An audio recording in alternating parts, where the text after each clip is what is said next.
Hi everybody, Mature Simmer here. So I am starting out on a brand new adventure. We'll see if I get to the end of it.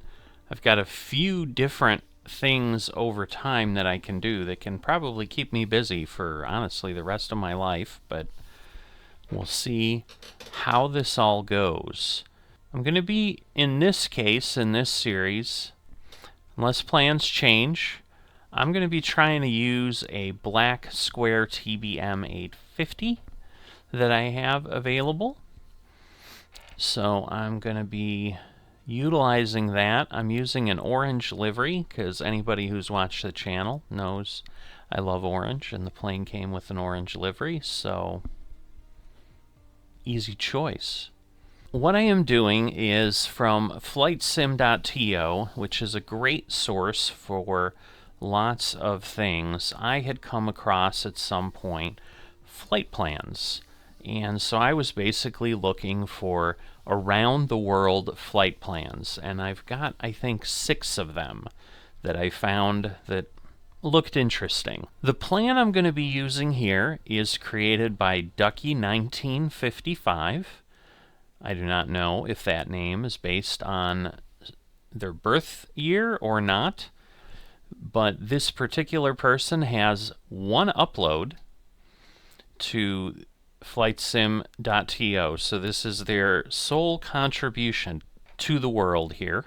And if I understand what I'm looking at, this was posted out on March 10th of 2022.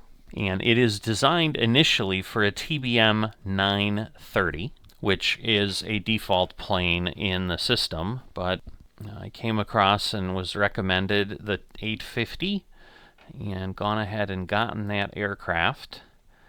And so it's a little bit more involved. It may kill me, being that I'm a non-aviator, but we're going to give it a try. It is a persistent plane, which basically means it'll track the usage of what's going on.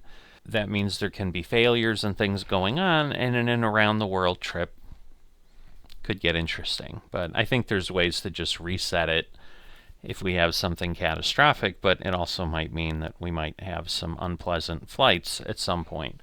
But hey, it's a brand new plane right now, so let's be positive, and maybe things won't go bad anytime soon. So let's start with explaining what this person has posted when they posted it.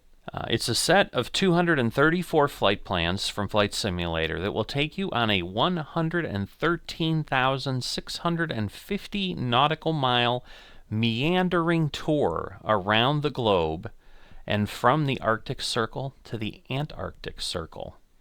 You will see all 7 continents, all 5 oceans, 175 countries and territories, landing in 111.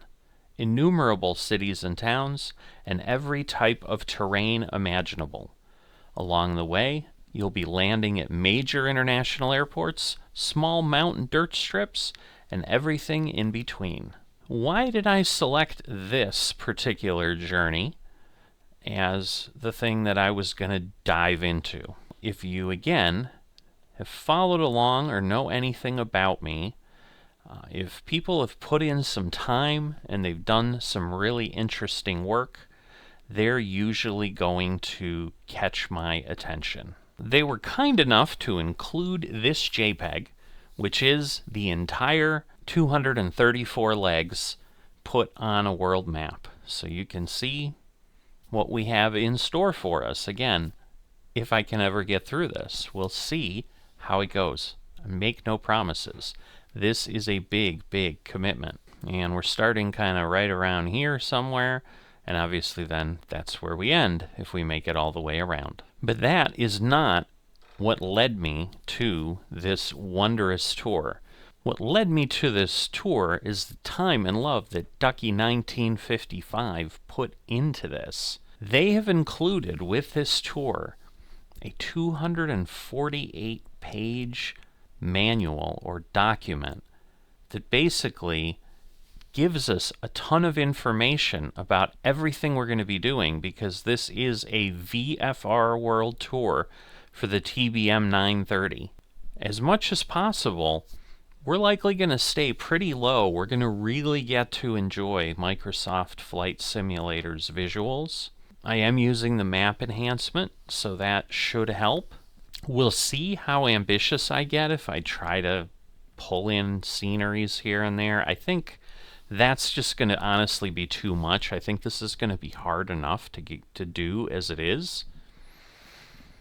But they have an introduction, but then basically then they have what you could call a tour guide to each leg. And so you're going to see how that works here in this first episode, where we're going to try the first leg, and we'll see how everything goes. My intent will be to go ahead and just fly along. There may be a lot of quiet just flying at some point. I cannot promise that I'm going to talk continually for 110,000 plus miles around the globe. But I will definitely share everything that Ducky has put into this. So with that, let's jump into the relevant parts of the introduction first here. Welcome. This is a set of 234 flight plans for Flight Simulator that will take you on a 113,650 nautical mile meandering tour all around the globe. The rest of the first paragraph basically covers what I've already read, so I'm not going to take more time to do that. And there's information about setup and so forth, but I'm going to just give you the relevant things for the enjoyment that you can have here, so you can enjoy this along with me. I designed this journey for and flew it using the TBM 930. You can of course use any airplane you want as long as it has the required range. But be aware that there are a few airports on the route that are a tight fit for the TBM and won't handle anything bigger. My idea was that I was flying a single airplane on a continuous journey around the planet. But it's a sim, so there's no real reason why you couldn't use a different plane for each flight if you wanted. I tried to design the tour so that each waypoint is a location of either geographic, cultural, or historic significance, although a few destinations were chosen simply because they were about halfway between here and there. Inevitably, my own personal interest will show up in the choices. I'm a history buff with an emphasis on the 20th century and especially World War II, thus the inclusion of sites like Arnhem Bridge and Guadalcanal. Still, there's a whole world to cover, so there's lots to see for everyone. The flight lengths vary greatly, but I've tried to keep them within a reasonable one-session distance. Almost all are under 3 hours flying time, and most will be in the 2-hour range. Some of the overwater legs can be a bit long, and no one will judge you if you decide to adjust the sim rate for these. And maybe in those cases where we're just flying over the ocean, maybe those will be pretty short episodes, because just a lot of water, so maybe I'll cut things out there. These are all VFR flight plans, with the emphasis being on sightseeing around the planet. I'm not trying to visit every single point of interest in Flight Sim, although there are a whole lot of them on the tour, especially in major cities like London or Paris. As such, once you arrive at Paris or Rome or wherever, you may want to rent a smaller plane like the Cub Crafters and just take a flying tour of the city. A nighttime tour of Paris or Rome is definitely worth the extra time. I'll try to point out these opportunities in the flight notes. I'll also freely admit that many of the place descriptions are lifted straight from Wikipedia or only slightly rephrased to fit the narrative. My idea is that you're flying the plane, and I'm in the right-hand seat as the tour guide, so forgive me if I end up reading some of my notes from the internet. A quick note on my nomenclature. I'm using flight to cover everything from takeoff to landing, and leg to indicate the span between any two waypoints. In other words, a flight consists of one or more legs. Okay, let's go flying.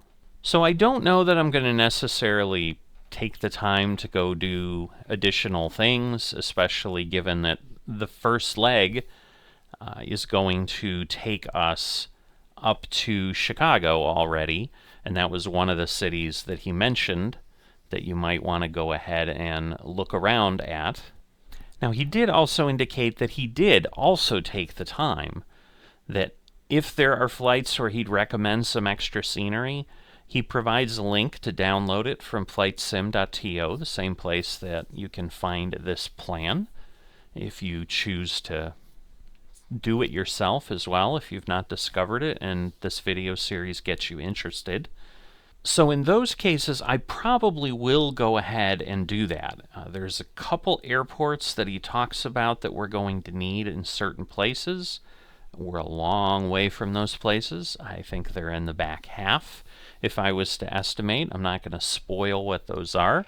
Other than that, we are ready to proceed. So I'm not quite sure the best way to go through this series or do things. Definitely drop a comment. Give me, suggestions if you want me to change things up. But right now, I'm just starting the best way I know how. So I think it's going to be crucial for you to understand where we're going in each leg. That will obviously help, especially if I ever get to the point of doing all of these, and there's 234 plus episodes out there that you have to choose from, or someone coming new to it might need to choose from. So early on, then you'll know, hey, this is the area of the world we're covering here, and is this interesting? But when he talked about meandering, so this is the issue, and this is why in a planet that is, I think, roughly 25,000 miles in circumference, so that if I could fly a straight line around the planet, that is all it would take, that he's going between 4 to 5 times that distance to get around the globe. There's definitely other plans I found that are, again, around that 20 to 40,000 range to get around the planet. That's pretty typical, but the meandering is pretty significant. So you can see, for example, in this flight plan, we're, instead of just going here and going up to Chicago, we're doing a bit of meandering, and it's not anything terribly short. I mean, basically we're doing an S-curve that has 94 nautical miles, 80 nautical miles, 40 nautical miles, and things in between. So this particular flight plan is 567 nautical miles long. Probably double the distance of what it would take to go between these two airports. So you can see that we are starting here in Olathe, Kansas, and we're going to end up in Midway. So what I'm going to utilize, I think, because again, we're not flying extremely fast, although the TBM does have a good bit of giddy up and go. I think it'll typically be, at 160 to 200 knots, so it's, it's better than a Cessna, things like that. But basically, he's got the narrative for each one, and I don't know if it's a page per. There's obviously some that are longer, because again, there's, I think, 234 legs, and it's 248 pages, and the intro was only 2 of those. So this first flight is on page 3, and it's just 1 page, but I don't know how common that is. But I'm going to, rather than read everything that's going on, I think as we fly and we go through the waypoints, I'm going to do my best to keep up with things. I mean, we saw there were a bunch of waypoints that were pretty close together in certain places, but again, it's a page, and it's really a paragraph, because he also includes a map with the route on it as well. That's taking up a good hunk, probably a third of the page here. Without further ado, now that I've taken that time to get going, let's also adjust this time here. Let's make it like 1:10 p.m. I'll go ahead for now. I'm going to fly this leg for sure with clear skies. I could do real weather. He talked about that he did do it with real weather unless he felt the weather was going to obscure the view significantly, like obviously if it was very stormy or something, he would go ahead and do clear skies, but otherwise he would fly with real weather. We'll see. After 234 legs, I may also be like, well, I don't want to just keep flying in clear skies. It's far too easy or something. I don't know. But without further ado, let's get ourselves here into New Century Air Center in Olathe, Kansas. So here we are. This is where we are beginning our adventure. Pretty good visibility, 74 nautical miles, but that's not unexpected. And there is the baby we're going to be taking around the world here. So let's see what we can do. Love that orange. So again, it's not obnoxious orange. You know, it's just a little bit. So one of the really cool things with this model is that there's just pretty much everything is interactive. Everything on the plane works, is my understanding. So we can open the door, put the step down. So if we're out here around the plane, you know, we can take a look. Just getting a good look at this, if you've not seen this aircraft. Just a really, you know, beautiful model for sure. But it'll give you appreciation of what we are going to be utilizing as we roll around here. And you can open various things. Obviously, we could open the doors and exit. You know, when we do that, obviously the pilot and co-pilot models, you know, come over there. I'm not sure if we can open these from this location here. Alright, so we can't do that, you know, but there are various surfaces. So we can pull this latch here. You can see that opens up the engine. If we head back into the cabin, so go back into the aft of the plane. We've got some wheel chocks back here that we can place out under the wheels. Not really going to worry about that here, but we've got passengers. You know, we'll unlock this, open the door,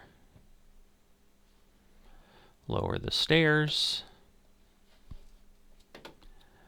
and then you know, over here we've got the key to the baggage door. So if we now head back outside, you know, we've got the door open there. Got the baggage door, so we've got a place to stow baggage there. And then we've got our engine. So you can see we've got our oil capacities and so forth. Can't interact with it like the Piper Comanche or anything, because that's kind of got a built-in walk around. This just lets you, you know, look at the various surfaces on the plane and so forth. But it's quite a cool process that we have. And you've got the engine on the other side too. So we'll go ahead and get these closed up.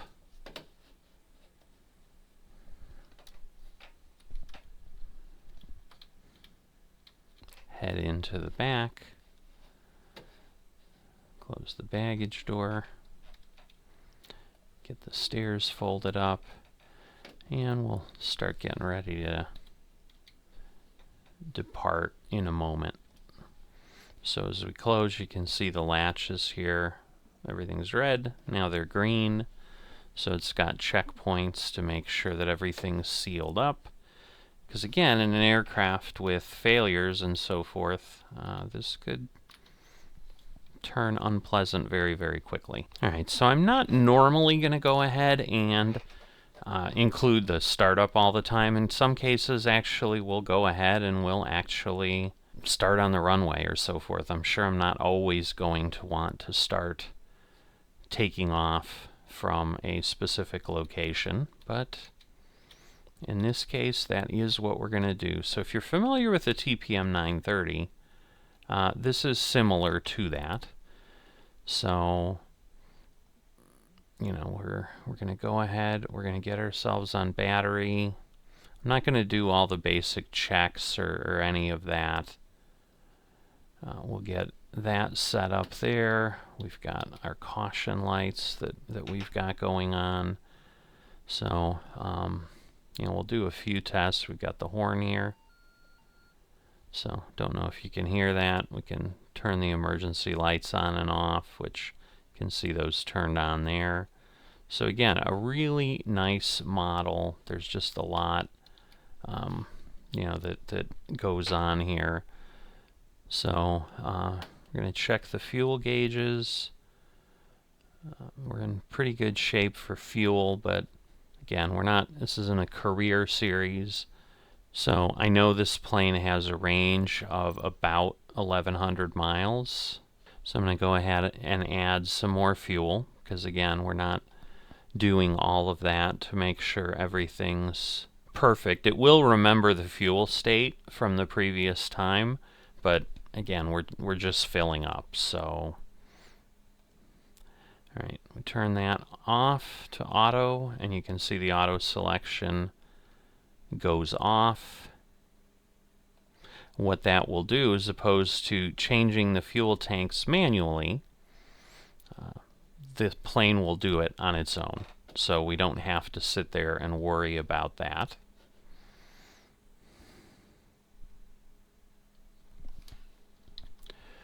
We then want to get our strobe on and our nav light on. And part of why we have the door open is, you'll notice one of the other things they have modeled here is cabin temperature. So here in Kansas, not too warm right now, so I think we're okay. So we'll go ahead, we'll get the door closed. I think I have to pick the stairs up first. So we'll get that up, close everything up. Again, put the handle down, and now we can see, it's gone green, so we're sealed up. That's the most important thing. We don't want any problems. And it's got all the tests, so we can test the landing gear, we can test the ITT. I don't know exactly what that stands for. The annunciator test. We've got the terrain test. Oh, I think we need to turn things on to test. So at this point, let's see.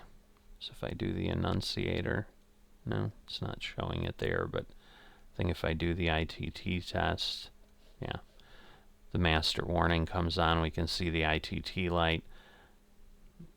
I think that's got something to do with the temperature, hence the Celsius. And I know when I've looked at that, like when we start up, it's going to go up to 1,000, but it has to drop down below this amount. Really should be in the green pretty quickly. But at this point, we're ready to start things up. So we want to get the propeller RPMs to max. When I leave the mixture at cutoff, we want to do the auto bleed pressure to on. So that gives us a little bit, I think that's bleed pressure, gives us that. And then we go up top, and we can put ignition on auto, and then starter to on. And then we should see our propellers start turning. These are our N1 that we have. So once it gets to about 13, we can see that down there too. We move it to low idle. That starts getting fuel to it. So now we can see the temperature going up. So didn't do too badly, maybe because it's cold outside. And then once we're at 50, we go to high idle, and now we're running. So we can turn the starter off, because now obviously we don't need that. The engine is now running. We can get all the gyro instruments on. Then everything starts kind of setting with that, so that the gyros will be operating.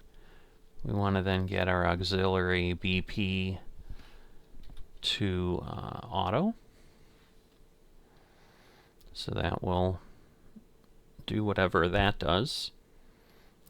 Can verify the de-ice systems, which are down here, so we can test all of those things. You know, we're going to want the pitot heat on, so you can see we don't have too much not working right now. We don't need to turn on inert separation because we are in pretty good shape. Again, our cabin temperature, our outside air is showing at 55, so that's why we were at 55. The plane will warm up in the sun, I have seen. So there are those things going on. Okay, so we want to go back on top. We want to put the generate. Oh, that's just generator to standby. So we want it back to main. Now we'll come down here. We're going to get bleed air to auto. That turns off the last light, so everything is good. Again, we can test here and make sure, you know, all the lights work.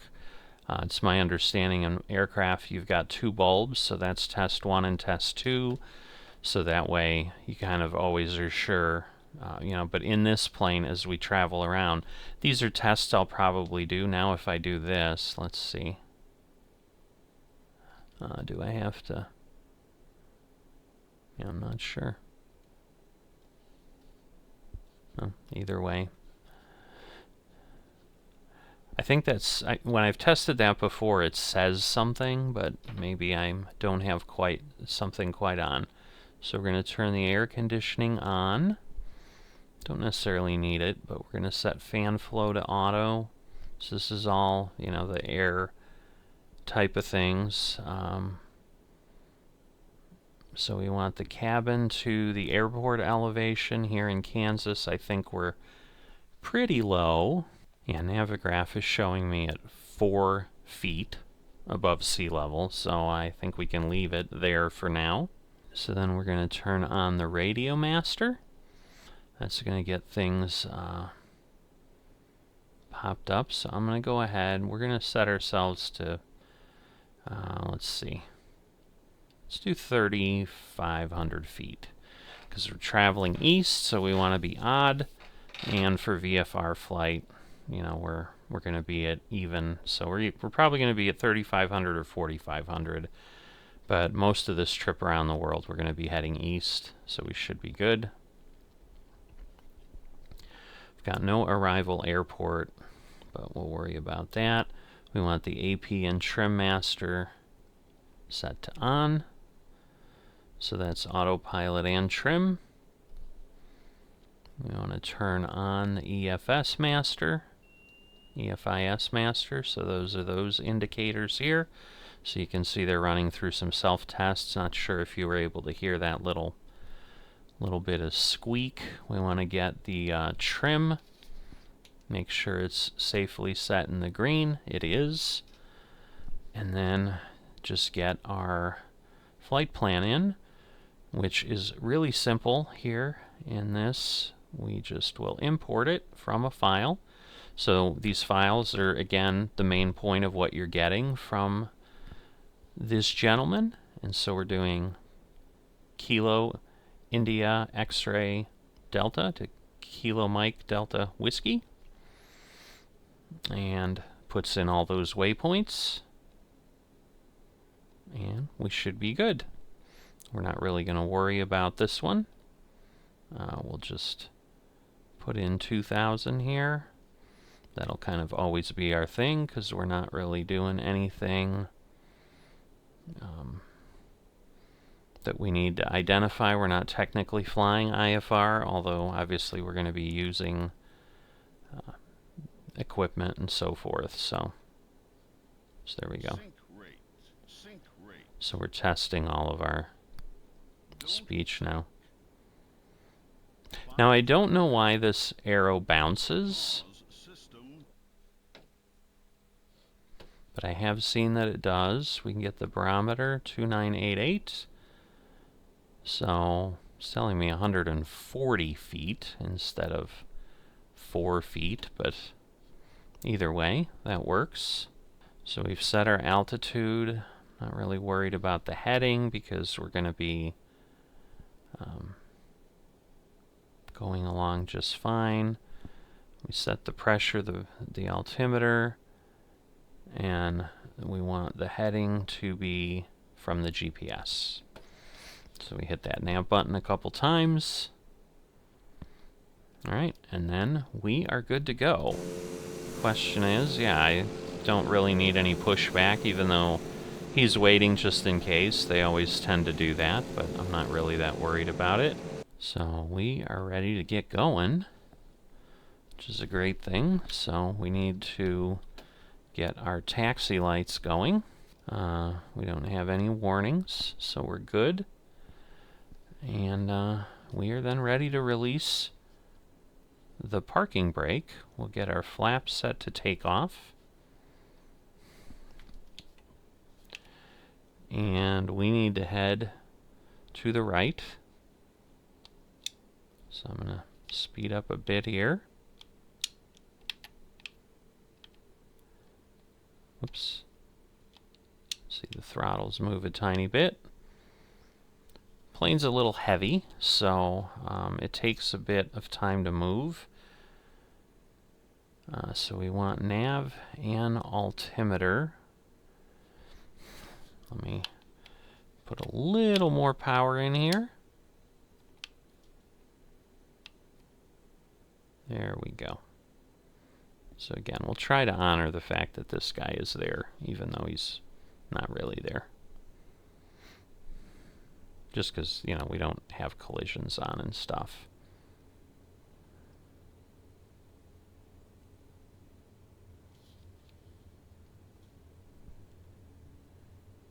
Alright. So I'm going to slow down. So we're going to turn here, because the other thing is a runway, and we're literally heading to the runway right there next to us. And we're going to be taking off because that's pretty much the direction we want to go. Alright, I've got way too much now. So backed off the throttle a bit. I was very quickly getting up to 22, 23 knots. And we want to keep things down. So I've not flown this plane a lot, so it may be a bit of a disaster to begin with. Again, not sure what the warning is other than the brake with a good amount of engine on, but alright, so if I set that, whoops, and then arm, let's see. Yeah, I want to arm that, and I think we'll be okay.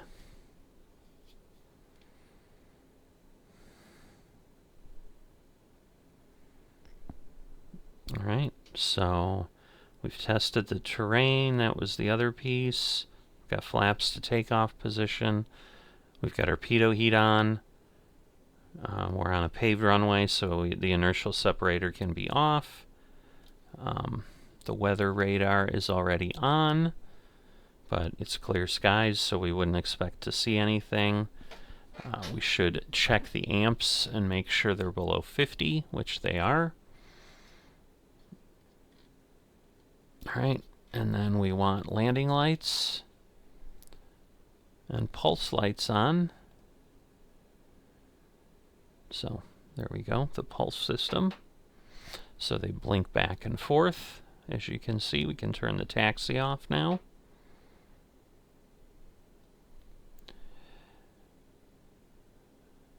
Alright. And we'll get the yaw damper on. And we should be good to go. So again, we're VFR, so we're not going to use any air traffic for these. Plus, they'd never guide me properly, I don't think. So, and again, it's VFR, so in theory, unless we were requesting flight following, we wouldn't really need that. But the benefit of using autopilot is, as we're doing the tour, we can look around, we can enjoy what our person in the passenger seat is telling us. So again, we're going to slow things down. And yes, I'm sure it's because I'm way faster than I need to be. So now the question is, do I need... Because that's max RPM. We probably do want that to begin with, but I'm guessing because I'm turning on the parking brake, that's the problem. But with that, let's hear what our buddy has to tell us. So we're departing from New Century Air Center in Olathe, Kansas, USA, just outside of Kansas City. New Century was known as the Olathe Naval Air Station until 1969, and it is where I first saw the Blue Angels perform when I was just a young kid. It was a training base during World War II, and is where astronaut John Glenn learned to fly. Take off and head east. Yes, sir. All right. So we're going to spin up.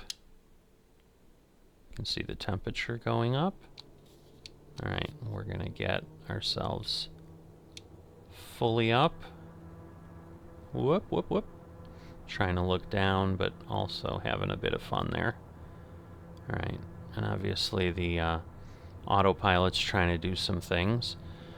So I think we need to get up to about 85, 90 knots, and then we're able to take off like any smaller GA plane. So going to do that. Okay. Positive climb. Gear up. And I should be able then to hit autopilot and let it do its thing. And it should hopefully climb. I think I need some V speed. So let's see. Whoops. So I need to... I'm trying to remember how I do this. Haha. Alright, I'm going to need to go up some. Or let's see. Can I do that? Will that take me up? Or is that just the trim? You know, I figured this out. Okay.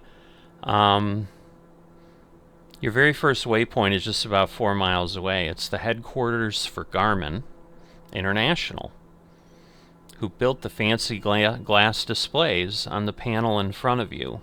Alright, so I think... Alright, that's right. So I need to do that. So, I need to go back to my Navigraph here. Alright. So the Garmin headquarters, we're flying right over. Whoops. So we just passed it back there somewhere. We are moving, so I better probably back off, because I'm probably exceeding some of the things I want to do here. So let's back off the power. Alright. Alright, so from here, we're going to head north to downtown Kansas City. Alright, and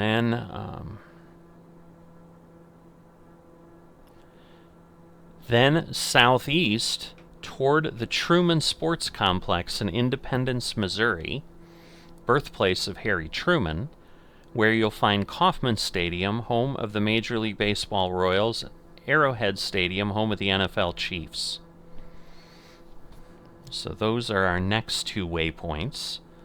So what you're unable to see very easily, so I think I can turn that back, because you can see we're rising, and you know, we're going to get to 3,500 feet, so I think that's the sound, the beep, beep, beep, beep, if you heard that.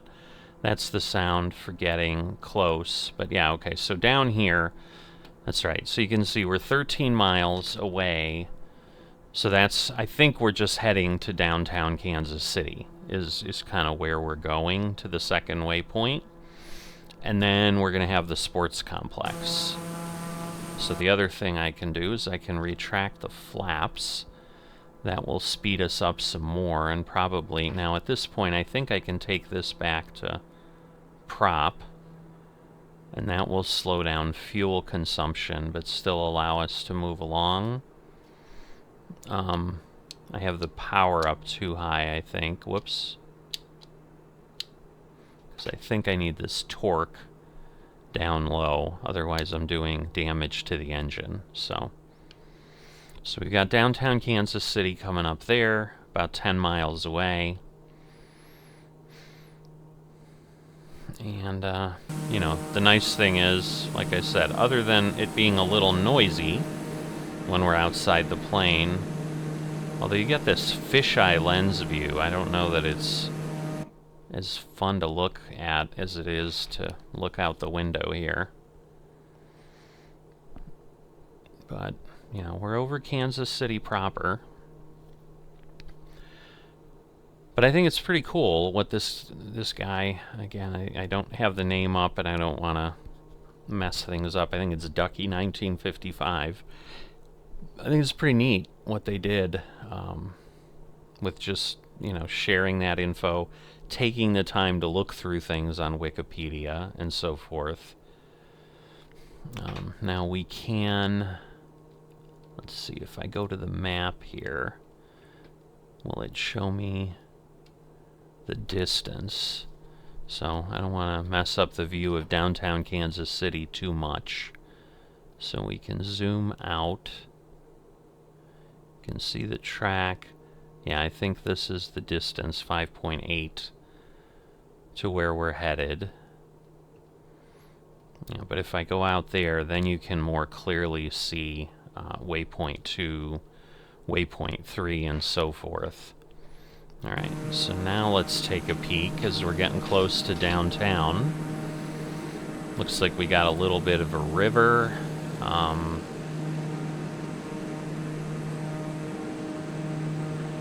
And I know some people love to fly like this and whatever. We got another airport over there, KMCI. I don't know if that's the main Kansas City airport. It may be. But there's downtown proper. And then again, we're going to very quickly get to waypoint 3 so you can see it right there. So the messages are just telling me that it's getting to the waypoint. But then that's where we're going to see the baseball stadium and the Kansas City Chiefs football stadium. So we're not quite turning yet. So I don't know, this maybe this is a little too high, but if we're really trying to fly appropriately, I'm not sure we want to go lower. Now again, it looks like we've got a football stadium there. This is the Sprint Center, which is not that location. So that might be a different team. He didn't mention anything about the Sprint Center. He just talked about Kauffman Stadium and Arrowhead Stadium, which should theoretically be .3, so it might be there. Because we've got, let's see real quick.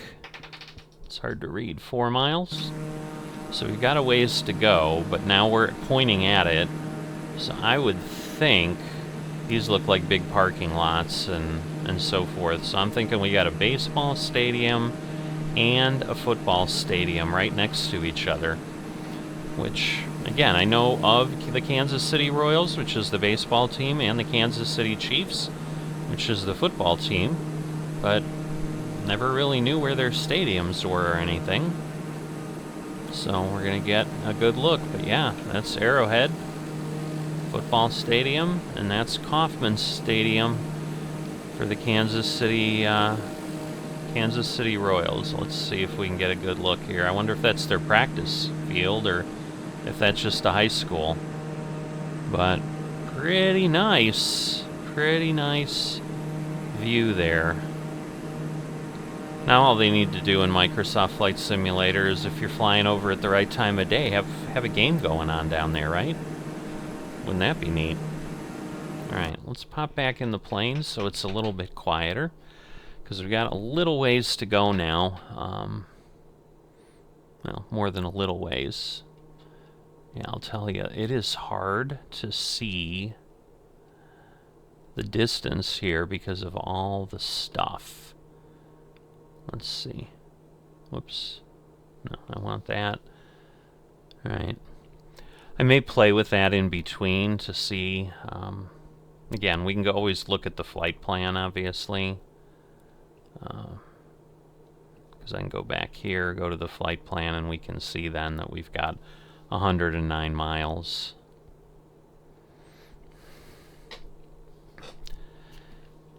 Alright, but we've got 100 miles to go before anything significant comes up, but let's see what our friend has to tell us. So, then head east toward Jefferson City, the capital of Missouri. The waypoint is right above the Capitol building, next to the Missouri River.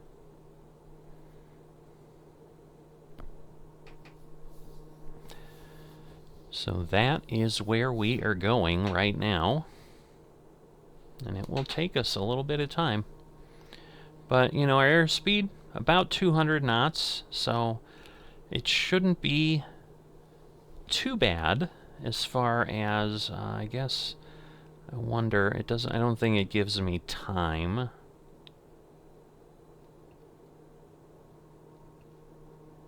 Yeah, we don't have any procedures because, again, we're IFR. But yeah, this just gives me heading and so forth. So it looks like he's put in some suggested elevations on these. I'll have to keep an eye on these. Because he did talk about, like, he picked the IFR levels.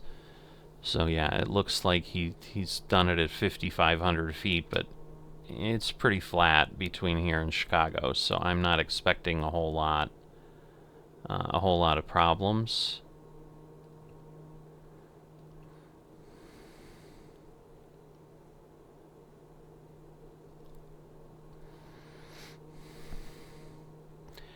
But you know, we can certainly talk about, you know, where we're headed as well. You know, if I see anything of interest. You know, one of the things they did talk about as well is obviously because it's a flight sim, like you can do things that you couldn't do in real life. So one of the things we're going to do, I think, is go by St. Louis. Obviously, you've got the arch there, the Gateway Arch. He makes a comment about, hey, if you want to fly through the arch, you know, it's a flight sim. Nobody's going to stop you. That seems a little too gimmicky for me. And I'm frankly not that confident in my pilot skills. You know, I don't know that I'd be going much slower than 200 knots, but, you know, I don't think I'm gonna do that at this point. How about that?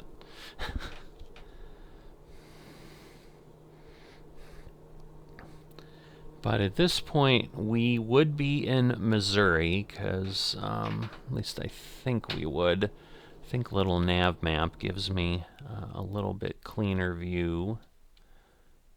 So let me see if I can see. Maybe not. So we're passing by Harry Truman Regional Airport. Is going to be out in that direction. I think that's it right there. So it's just runway 3 and runway 21. So I think this will be Independence, Missouri, which obviously, you know, it was behind us there. That was where the stadiums were at.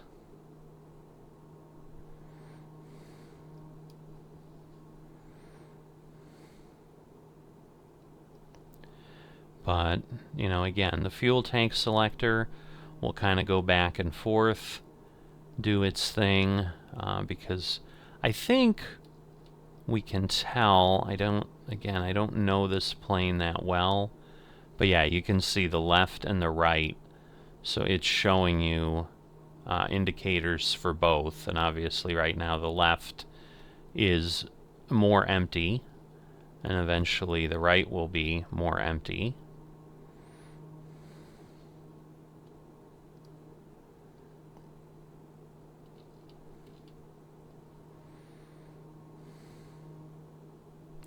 Alright, so outside air 50. We're 71 in here, because again we've got the air conditioning and the fan running. Obviously we're going to do things probably a little bit better, you know, make it more comfortable. I don't think anybody want to be flying at 55. That'd be pretty cold. I think we can change to Celsius here for my European friends or Canadian friends. 22 is the temperature here. I assume we can do that outside. 10 degrees. So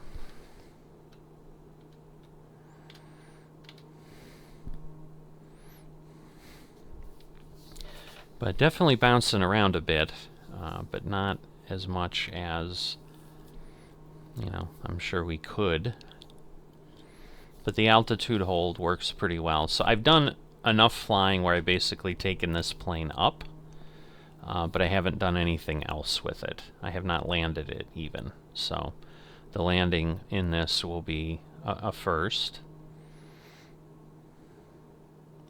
Alright, and we want, you know, we don't want to redline things. We want to keep NG, so this is, you know, the engine trend, heat, and so forth. And so, you know, as I said, the plane will track usage and persistent state and so forth. So there is a possibility that things can fail. And so here on this system, on the weather radio, is kind of the interface that lets you look at those type of things. So you can see we can repair the engine, we can refill oxygen. You can see now our engine condition's down to 98%. You know, you can reset all the failures and so forth. And so, you know, you've got random failures, you can do active things, you can reset defaults and so forth. But if you go to detailed settings, this is what gives you that view of, you know, engine failure takes 500,000 hours. Even at 100,000 miles, I don't know that we're going to get anywhere near that, you know, engine fire. But there's a lot of things, and you can see here, like a vacuum pump, 600 hours. It's not very long. I mean, it's a lot of hours still, but for something like this, like it might, you never know. And again, things are random, so, you know, and then you've got these lights, so, you know, lights will fail at certain points and so forth. So that's the type of thing, and you can change, the system allows you to change it. I think you can go up to like 1024 times, so you can keep multiplying it. So basically, you know, it would move at, basically it wouldn't move time faster, but, you know, let's say something was going to fail at 1,000 hours. If you move it up to 1024 times real time, basically every hour that item's going to fail. So, or will likely be. I mean, mean time between failure, if you're not familiar with that, we use it in technology, certainly for hardware and things like that as well. But that's on average, you know, the bulb will last 1,000 hours, but you might get a really good bulb that lasts 2,000 hours, and then you might get a bad bulb that lasts 500 hours. But on average, you're going to get about 1,000 hours before you need to deal with any of that. But that's why I think in this plane, all those test functions are going to become more important. Because I think, like the the de-ice, I know when I worked with it before, the light didn't come on at all when I flipped the switch. So, and again, 49, we're okay. If we were flying higher, I think this plane can go up to 31,000 feet, but again, that's not what we're going to use it for in this series. So, But I would assume, per what they said, that we should expect kind of most things to be a couple hours. So these are not going to be short videos per se, because my intent is, I'm in the plane. We'll go ahead and keep things running, but I may at times just basically mute my microphone so that I can do whatever I need to be doing while the thing is on autopilot. And I'll just set the view out the window, maybe like this, and you'll get to see where we're headed. But this one's short enough. Oh, I thought I had switched the weather radio back. Obviously I had not. Now we still have 70 miles to go. So I think I'm going to avail myself of that at this point. So again, give me feedback. Should I be outside the plane? Again, I think that's terribly loud. And it also has that weird fisheye look that I don't really like much. So, maybe I'll look at that and see if I could change that, but I don't know that you can.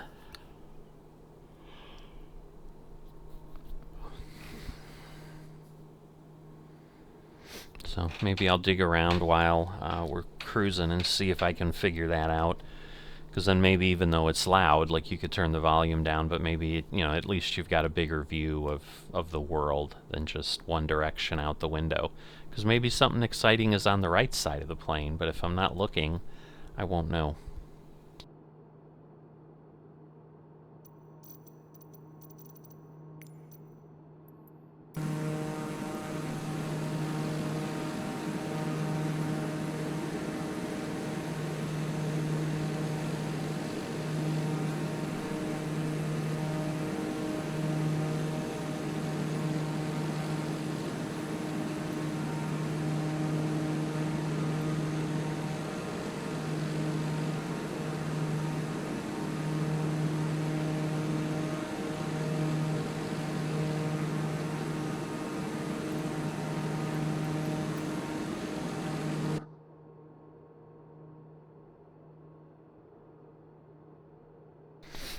Alright, well, sadly, as you can see, I can zoom, I can set how long the free look moment lasts, which basically would be, I think, if I hit a button and it looked, it would, like, stay for a certain time and come back. But the only reason I'm looking out the side is, it's a bigger window out the side, so I just figured it might be a little bit more interesting. We can see back into the passenger cabin a little bit, but obviously those windows are smaller. But like I said, the danger is like, well, maybe there's something more interesting over there or something. We're passing, it's behind us now, so we probably can't see it unless we go out. We just passed Whiteman Air Force Base. It's a little ways out, so maybe we can't really see the airfield there. Oh, actually, if I look the right way, that would help. Yeah, it's probably right there. So, looking out of the wrong side of the plane, getting disoriented with what I'm peeking at. So anyway, we got, what, 60... Oh, now it changed. Yeah, we still got 60 miles, so I'll set it out the window for a bit, enjoy the view, and, we'll probably be there in 15 minutes or so, I would hope.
Alright, so we're coming up on waypoint 4, which is going to be Jefferson City, the Capitol, so we can see the Missouri River out there coming in.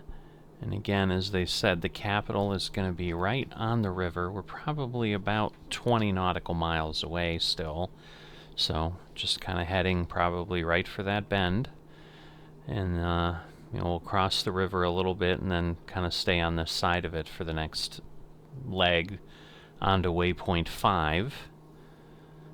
Probably could also look and be able to explain how many waypoints we have. So yeah, there are 13 waypoints.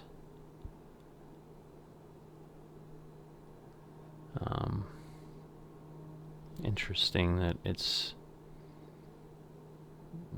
doesn't have the correct locations in little nav map. It's got weird airports that they're like E something, Echo something, so they'd be in Europe.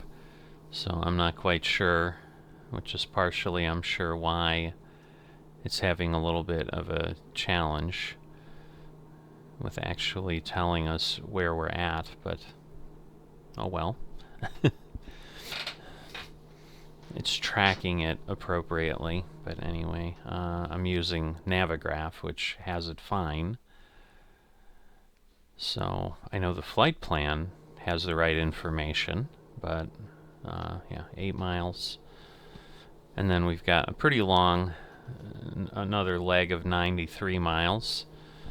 So we'll see how that goes, but you know, I was watching along with you periodically, just looking out at the farms, and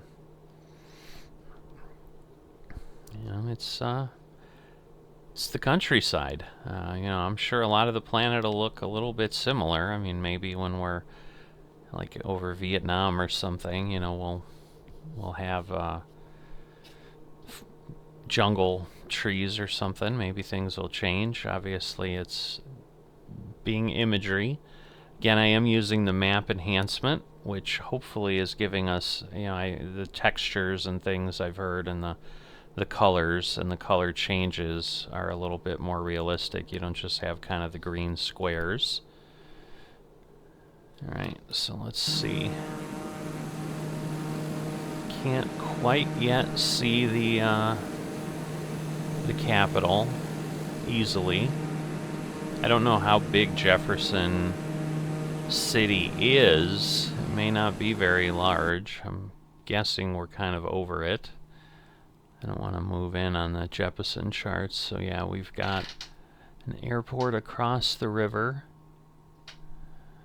Obviously we can see that. I'm not seeing easily which one that is.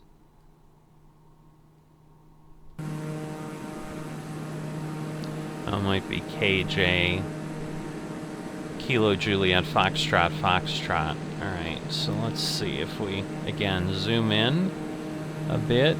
If the waypoint's over the Capitol. There it is.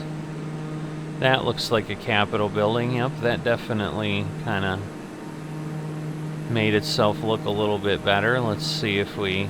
that might be as good as it's going to look, but still.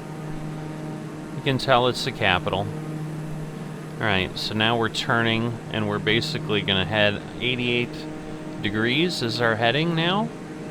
So like I said, we're going to be on this side of the river for a little bit. Just kind of overflying the airport there.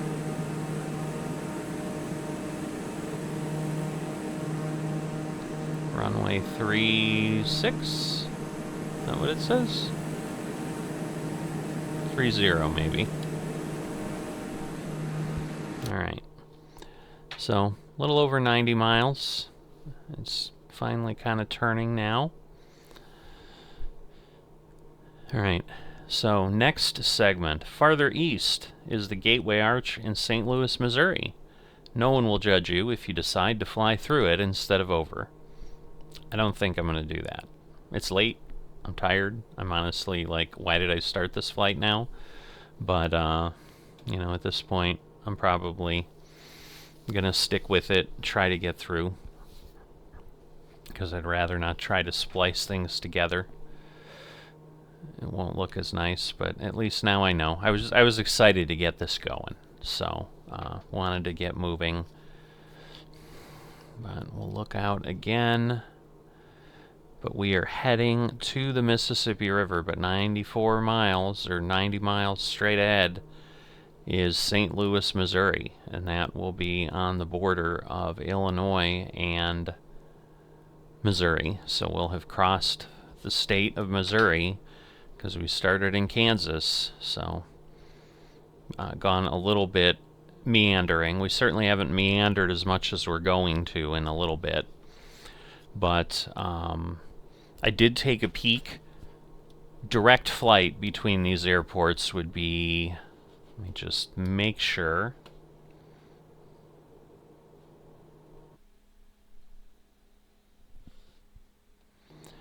Yeah, 372 miles, and this is 567 miles. So basically the meandering is giving us another 200 miles, which, you know, frankly, at the airspeed we're going, is probably another hour of flight.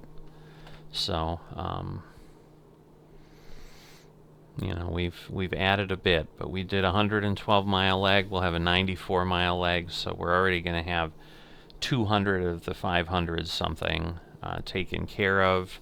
And then once we get through the next section, which basically does get us through all the waypoints, because they come fast and furious now, but not a whole lot of text, but they just are there to maneuver us around. So that is the Missouri River. Little piece of added information I can give. I believe Lewis and Clark went off from St. Louis, and this is how they headed out west, down the Missouri to begin with. So, so definitely a big river as well, but not as big as the mighty Mississippi that we are coming up to. So we'll kind of leave things the way they were before, and we'll just let you enjoy the scenery, because I don't have a whole lot else to share with you right now, but maybe next time as we come up. And again, we'll be hitting a few waypoints, so I'll be together and chatting and observing for a little while over there. But a lot of little, probably 4 or 5 mile legs. I've got a 17-mile leg in there, a couple of those probably. So, and then we do have a longer 40-mile leg to finish things up before we do, in essence, at that point, a direct from waypoint 13 over into Midway, where we need to land.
Alright, so I did pop back here real quick, so I apologize.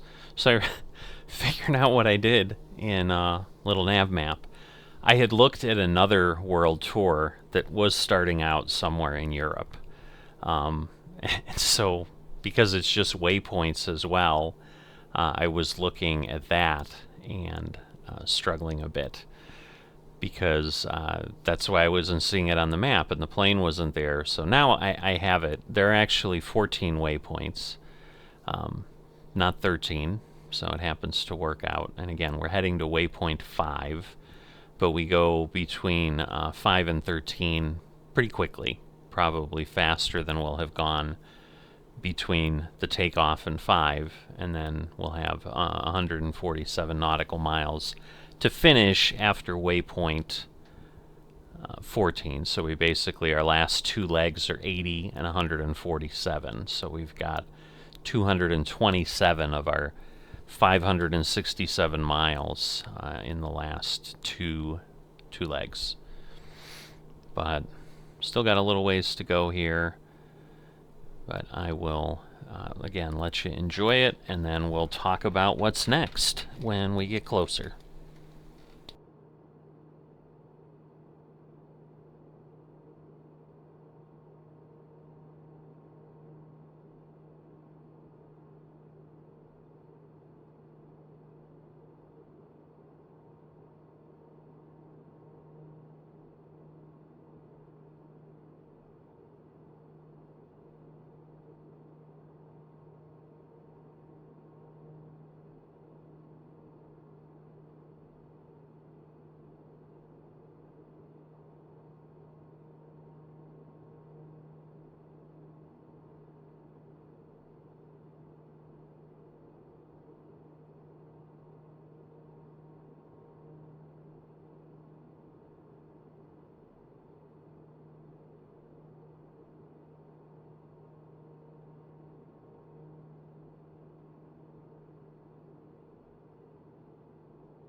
Alright, joining you back here as we get a little bit closer.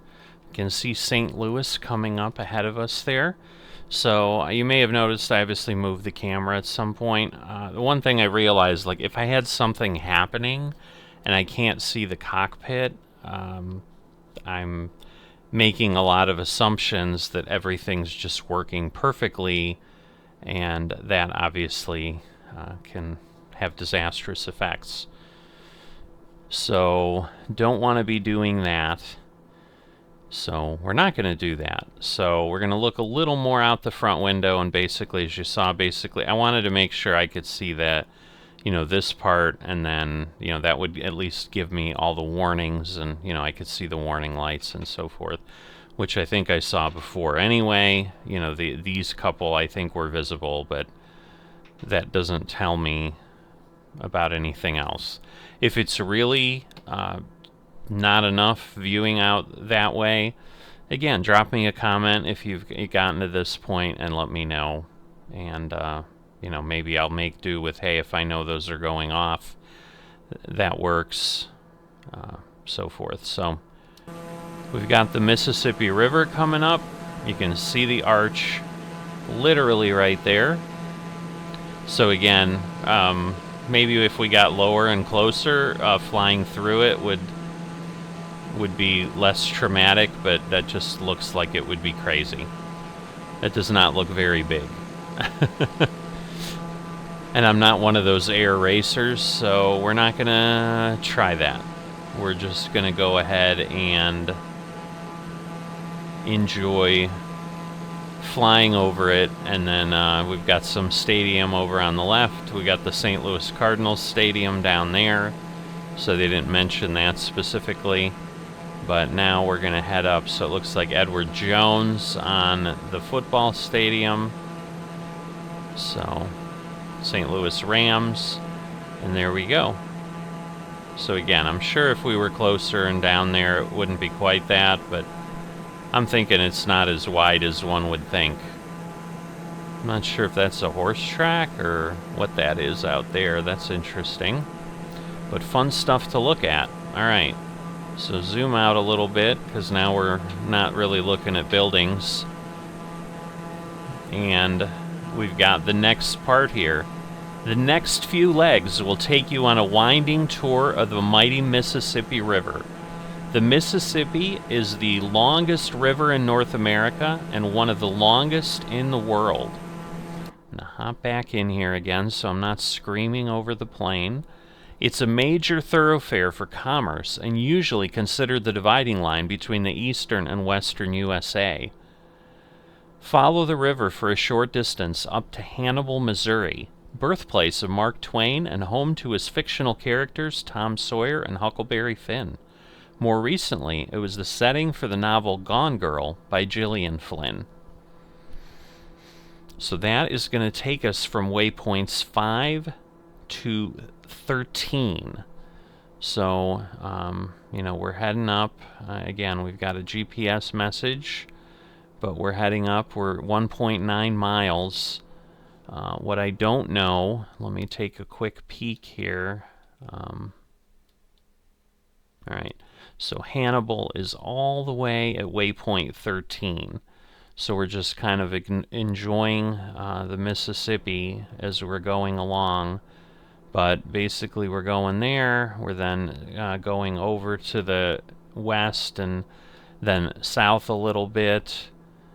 So again, we're past waypoint 6. Now we're going to have 8 miles to get to waypoint 7. We're still turning a bit here, but once we get lined up, we're basically going to go there, and then we're going to kind of go along there. So I think the Missouri River is coming in there. So that's what we've got heading out that way, and you can see they kind of run together for a little bit and then spread out some. So but yeah, I'm going to have to take a look. You'll notice the other thing I was playing with, I am going a little over 200 now. I basically gained about 10 miles an hour. I wanted to try to keep the torque below yellow because I'm imagining anything above that probably is doing damage to the engine. So I move this back up to max RPM. I probably need to do, frankly, a little bit of research on the plane to understand some things. I could probably be more efficient, but this way I'm able to gain 10 or 15 miles an hour, which is going to help with some of the movement. Because yeah, this one looks like it's going to be closer to 3 hours, which is, again, making a very long night for me here. But hey, the things I do for you guys, right? I mean, I'm enjoying it, and you know, I got myself into it, but it will impact, you know, how often I'll do other things and so forth, other videos of this. So we're making a pretty sharp turn, pretty much a 90-degree turn here. And now we've got one of the longer legs. It's about 17 nautical miles that we're going to be heading down. And so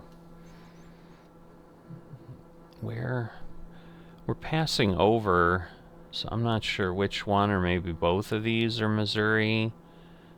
No, okay, it's back there. That's a little bit bigger, so that makes more sense. Yeah, that's it. You know, and again, the Missouri River here drains into the Mississippi, and then, you know, obviously it goes south down to New Orleans to get through that space there. So we're going to fly 17 nautical miles here at heading 297. So that's going to take a little bit of time. You know, we're down to less than 15, but should be pretty quick. You know, the previous one was 8. So it's not as if they take quite a long time. So I don't know that I'm going to chat the entire way up the river. I probably won't, because frankly I don't have a lot more to say. It's just following the Mississippi River. But you know, you'll be able to see the islands. You know, if you've ever read any of Mark Twain's novels, you know, that's certainly part of what happens. You know, there's islands. I think in Huckleberry Finn, him and Jim are hiding on one of the islands. So you'll kind of get a little bit of a view here of, you know, what Mark Twain was speaking about and so forth, where you've got this giant river, and, you know, keep in mind, back when he's writing these novels, these things that I'm in now didn't exist.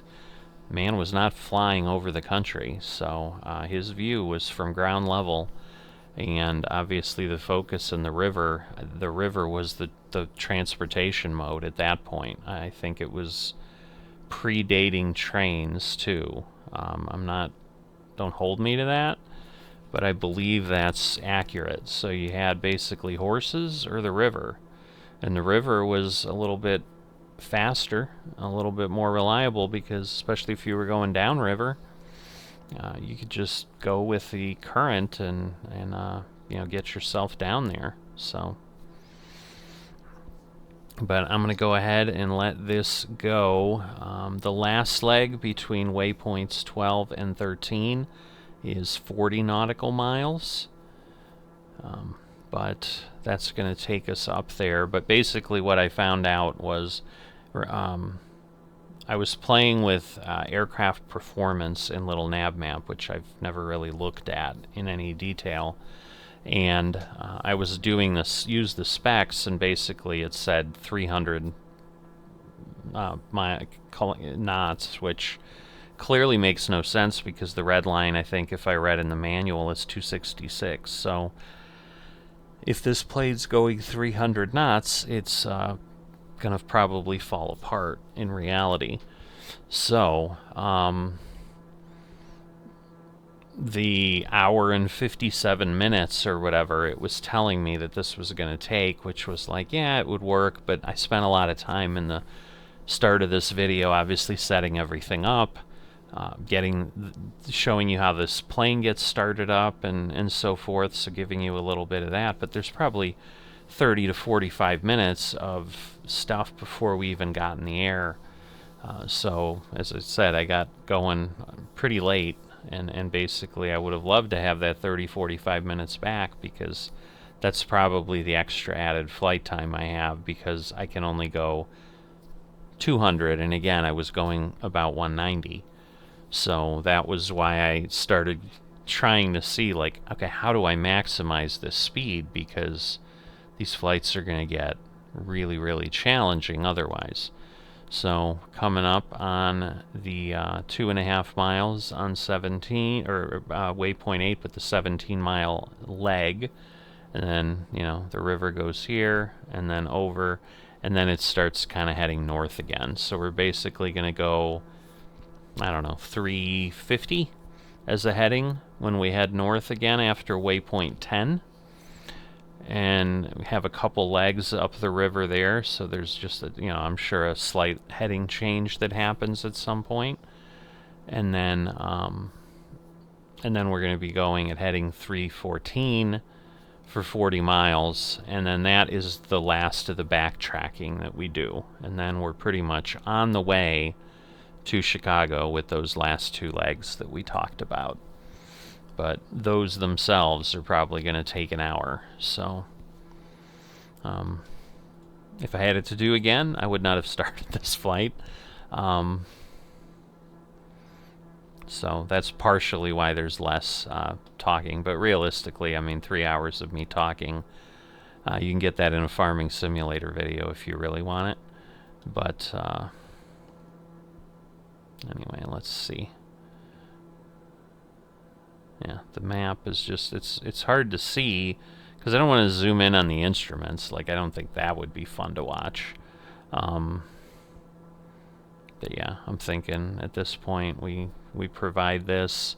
It's not very far between 9, 10, 11. 12 is a little longer. It's not listed as 17 like the other ones, so I'm sure it's shorter. My only hesitation with this, like, you can see where we're going, but it doesn't show you the distance.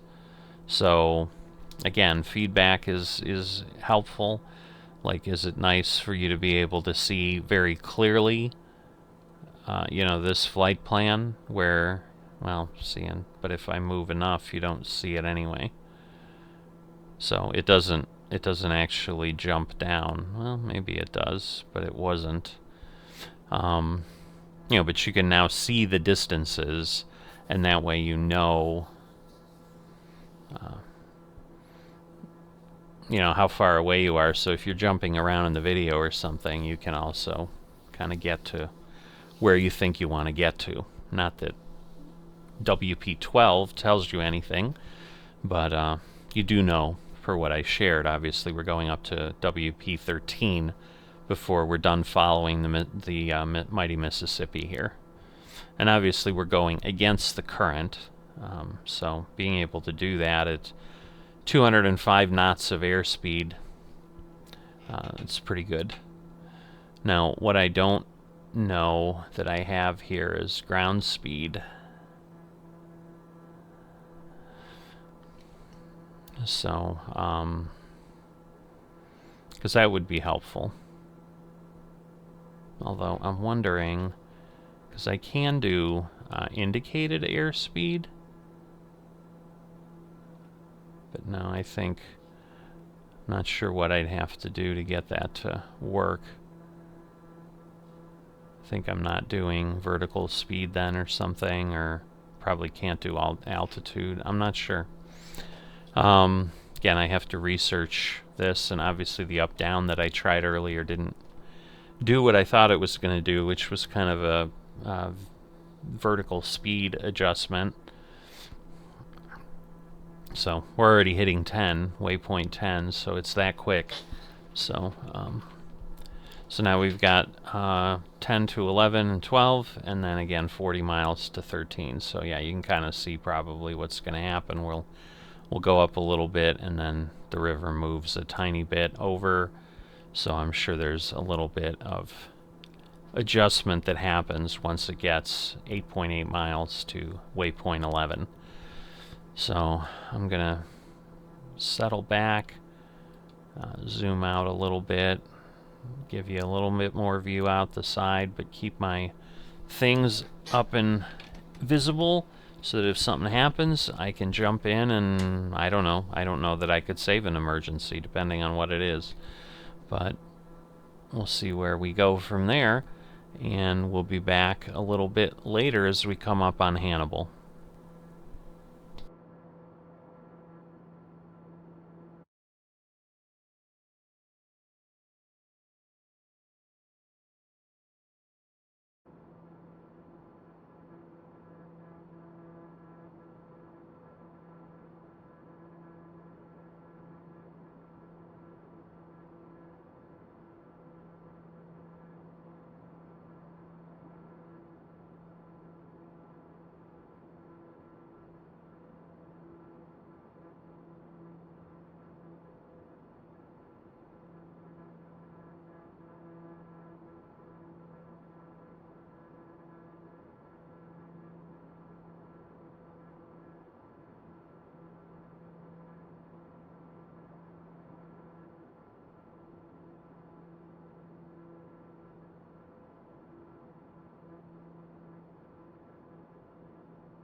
apologize, since I didn't have my headset on. I didn't realize when I clicked and moved the Navigraph, I forgot that you lose sounds, so you probably had no plane sounds for a little while.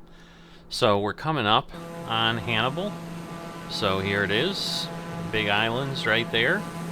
Plenty of islands right here in the river, so you can start to understand, per what I was talking about before, why Mark Twain might have made that prominent in his stories. But we are now making a substantial turn to heading 87 to head to the last waypoint before we head to our destination. Basically, all our friend has to tell us here is, from here, we're going to head east to Springfield, Illinois, the state capital and birthplace of Abraham Lincoln. So, no specific thing to see there. There's obviously going to be a Capitol building. Again, did he place the waypoint above the Capitol building? Like, we don't know. So, we'll see when we get there. This is an 80 nautical mile leg, so we're down to, looks like 78.4. We're obviously not quite to that location yet. Man, we are moving fuel down here. I'm glad I put more fuel in. I'm hoping I have enough. Problem is, like, I didn't run SimBrief or anything, but at this point, though, we are past the halfway point, and we were at, say, 3/4, so, like, we're probably about halfway used right now. You know, and again, keep in mind, like, there's 2 tanks here, so we kind of have double that. Some weird pixelation going on when I was zoomed out that far with that control panel, but we're down to 75 nautical miles. We're not following anything specific now. We're just going cross country, just as we will with the other leg. So go ahead and just kind of get set.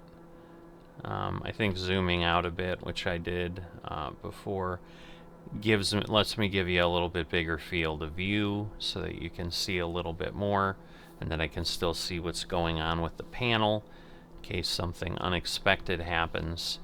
So the other thing we really don't need to worry about when we're flying this low is, you know, we don't have to worry about, hey, when do we descend, whatever, because we're only a few thousand feet above the ground anyway. So it's really, you know, that's where it definitely becomes more of a visual thing. Now, what I will need to do is figure out which runway I want to use. So, you know, we've got a few here that we can pick from, but obviously I'm just going to go in as quickly as I can. So let's see, we've got 4 right, I think. Yeah, they're actually saying 22 left is being used for arrivals, but again, we're not worried about too much of that, and that would mean I'd have to circle all the way around. So, not going to do that. Let's see.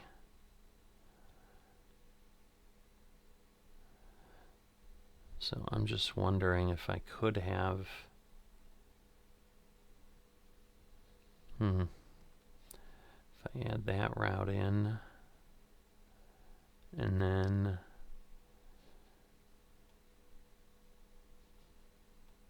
we head in.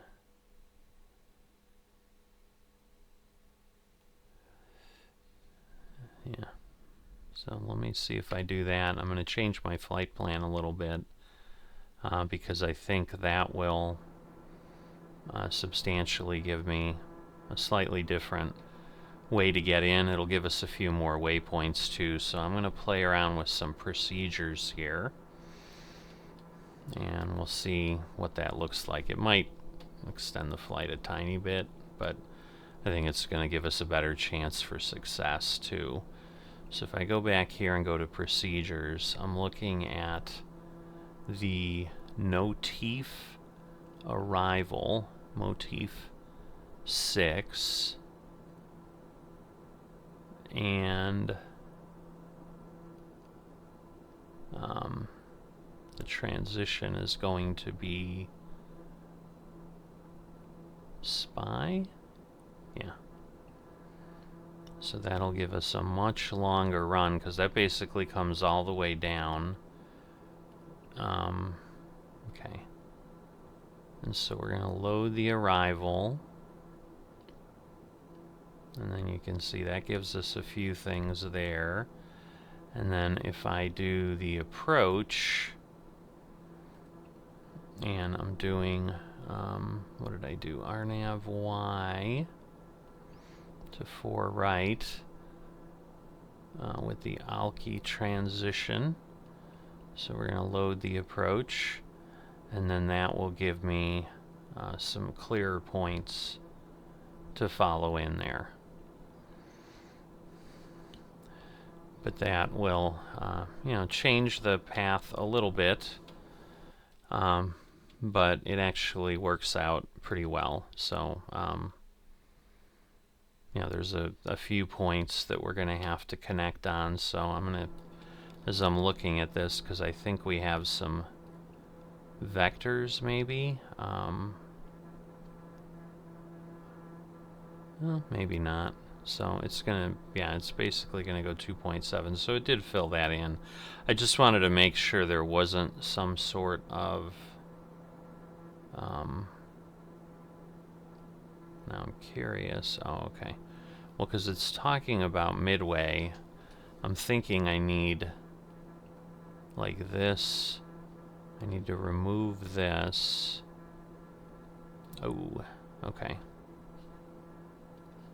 Well, that's not going to work. So, alright, let me fix things. I mean, I got time, but, oh, well, now I don't have an airport. So interesting.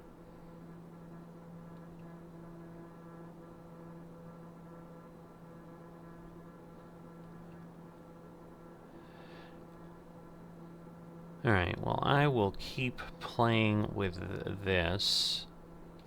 And then, I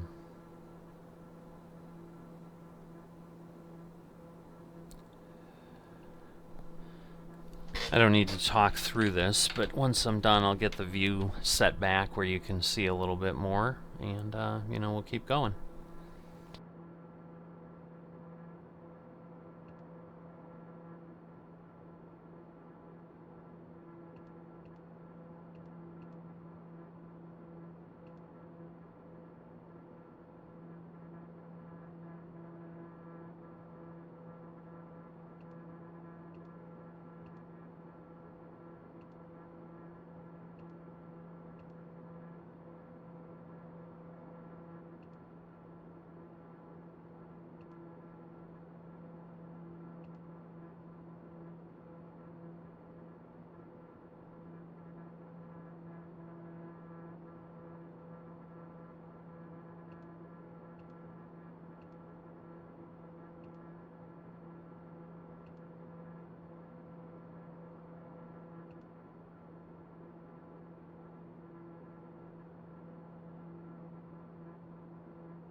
Alright, so we can see an airport there. Obviously that's the airport for Springfield, if we were flying in at that point.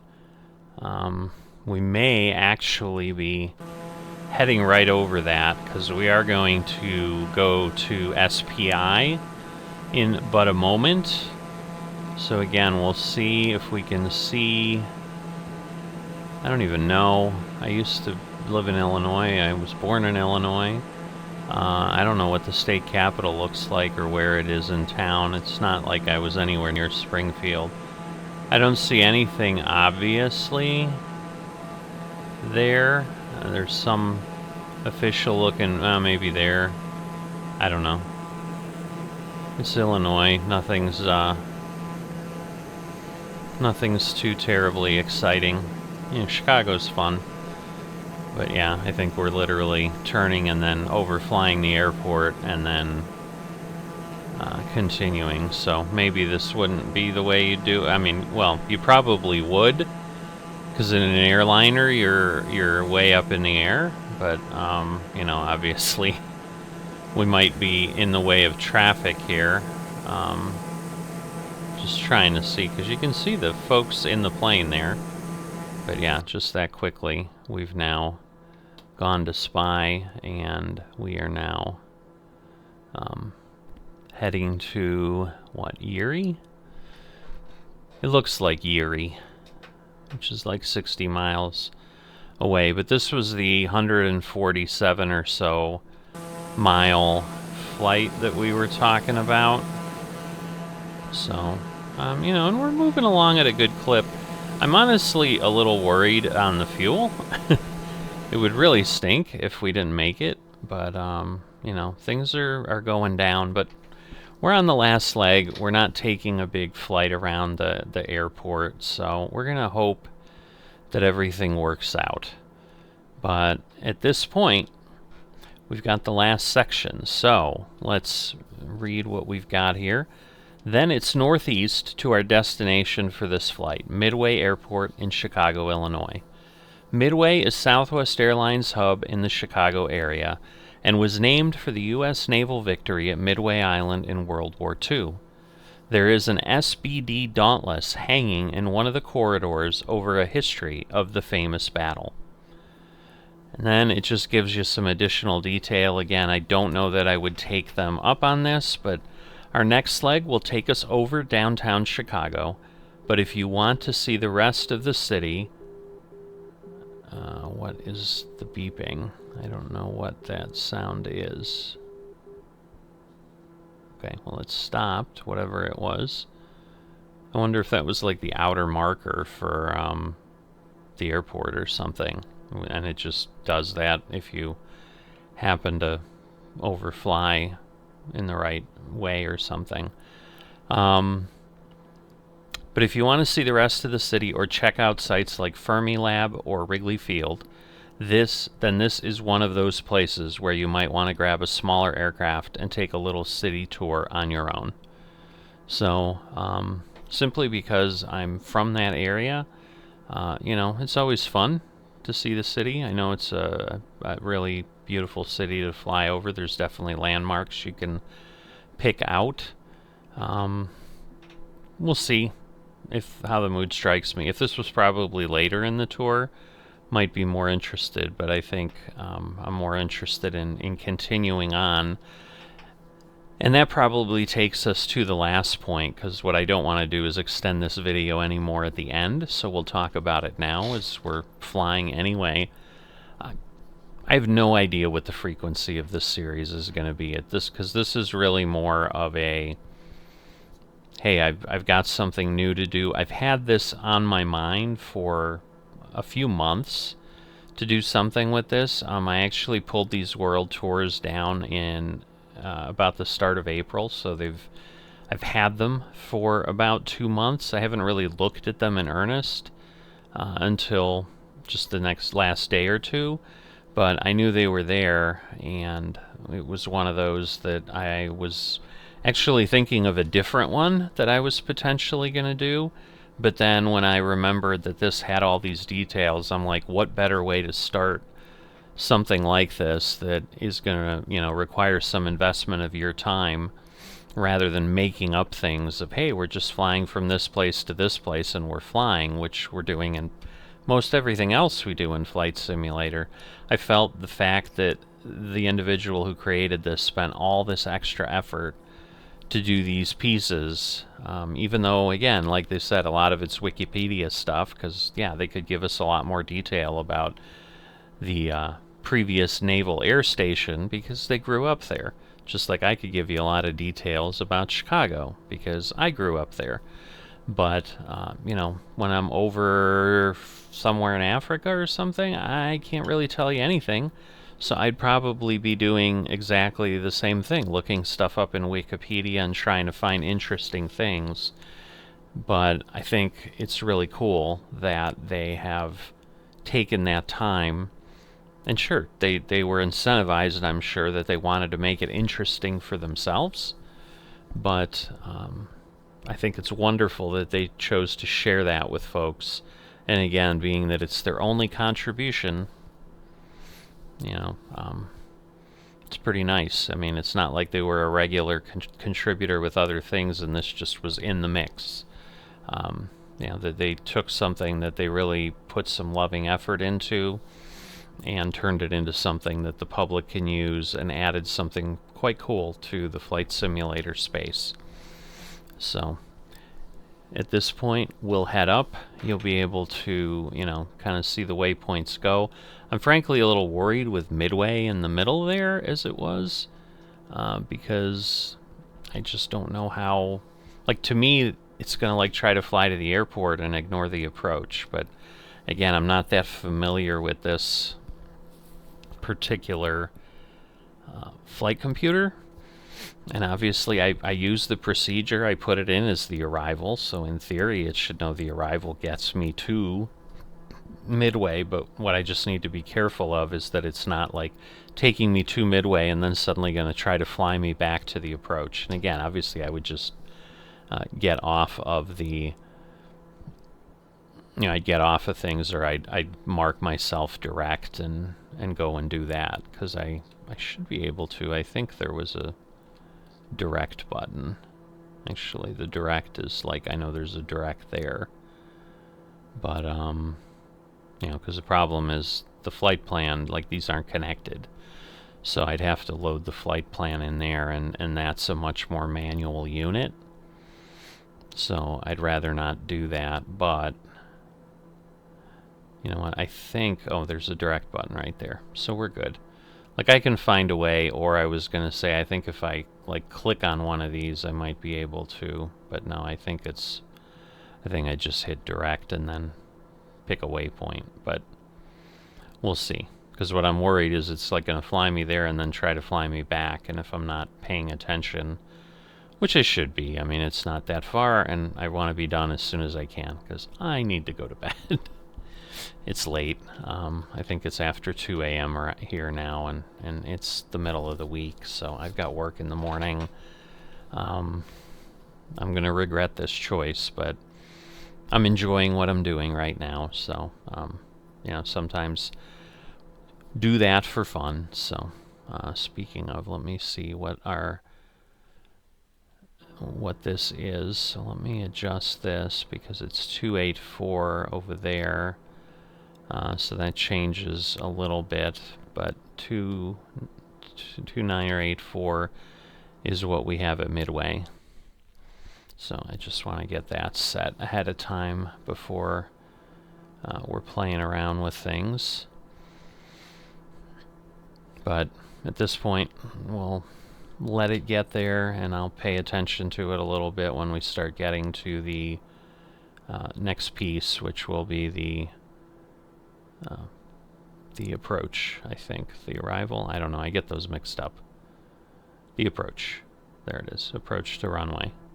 So we're on the arrival, which is the star. So I do have to remember that. The AR arrival. And that would take care of that. So again, kind of get ourselves set. And I'll be back chatting with you in a bit, and hopefully you'll enjoy the farm fields of central Illinois for a while. We're coming up on Bloomington, which is, there's a University of Illinois campus there, but I think it's going to be on the wrong side of the plane for what I'm looking at. I suppose I could just look the other way, but you don't see that much. I don't know. Well, yeah, we're seeing so much more of the cockpit. I think you get a much better view of the outside world that way. Again, let me know what you think.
Alright, so it looks like we're passing over a bit of a wind farm, but I want to go direct at this point. So let's see. So it looks like it's suggesting direct to Alki. Whoops. Alright, so I'm confused. So if I want to go, oh, I see. So if I want to activate that, and then that will turn, and that should, there we go. That'll get me there, and then we'll be heading where we need to be.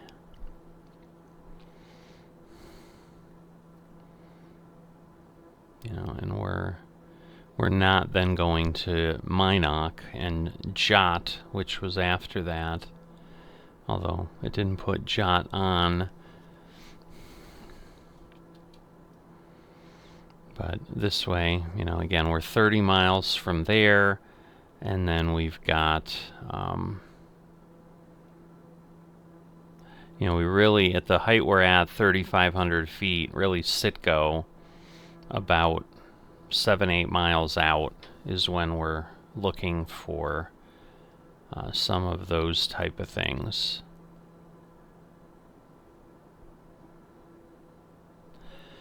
So we probably still have, because we're 45 miles out, so we're probably still 10-15 miles away. It's getting itself lined up, kind of heading toward that point. But we cut a little bit of distance off, because otherwise, basically, the way things are on Navigraph with the new route, it would have gone 13 nautical miles, basically, east, because Alki and Jot are about the same northern range. So instead of doing that, we're basically, you know, going at 20 degrees or so off of the path we were on and heading straight to that point instead. But we'll let the plane continue to fly. Again, we'll back off here and give you the view. And as we get closer and already start to get on the approach, you know, and we're getting close to sit-go and so forth, where we're going to have to start actively doing some stuff, is probably when I'll pop back and we'll take this place in, or take this plane in, and hopefully have a nice landing and go from there. I mean, the benefit we have is, you know, I'm not doing this as part of a VA or anything, so nobody's really monitoring my landing, but obviously I'd like to do a good job. So I will let you enjoy the view again, and I'll be back in a bit.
So we are now heading to Citgo, which is, again, if we look at that, 2,400 feet. So I want to start descending. So let's see. Why is that not going? I don't understand. Why is that not going low? Oh, is it because I probably have to lower my my range there. So let's see. Yep. So it won't. It has like a fail-safe with that. So, all right. And at this point, we're gonna back things off because we also need to start slowing down.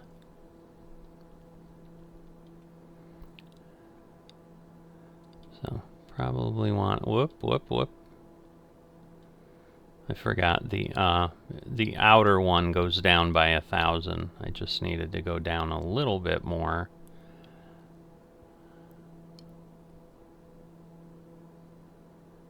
All right, so let me change that.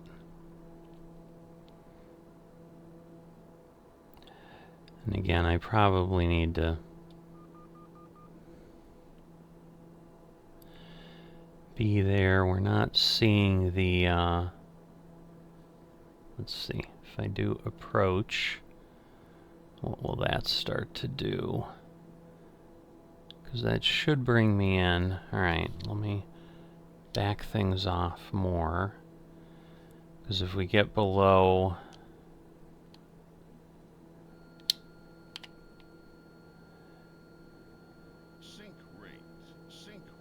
Alright.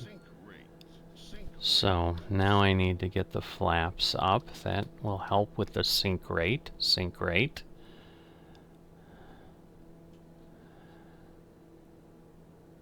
All right. And at this point, probably turn off the autopilot. We've got our runway there. What I can't see, I guess if I put my landing rate monitor on, that will give me what I need. All right, 700 feet above ground level. And did not realize, I guess you want to turn yaw damper off. 500. So we'll get the flaps all the way down. So you can see the skyline of Chicago there. 500. All right. I was going to say, we want, whoops. I've got the button locking onto things, which is not what I want, but... And I want to be down to 80 or 85 when I'm landing. So... Takes a little while for the engine to respond, but 200 feet, 90 knots. So that's the inner marker. So the pappies are good, so I've got my approach slope in good spot. I don't know if that's... I don't know what I'm hearing. I mean, I'm going 80 knots, I should be okay. And then basically once we're over the threshold of the runway, we go to full idle and we just bring it in. And hopefully we get a pretty nice landing. So we'll see. Not great on the center line here. But 3 feet, come on.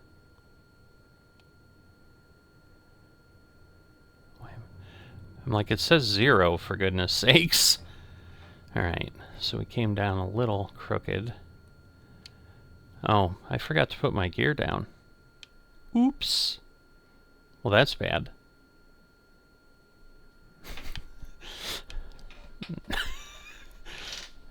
Yeah, that's really bad. That probably did some damage to my plane. My goodness. Alright, well, get the propeller down. So, yeah, let's see. So, yeah, I landed at 9 feet a minute. At least I didn't, like, crush my plane, but yeah, that's not how you want to land. Luckily, somehow my propeller was okay, but,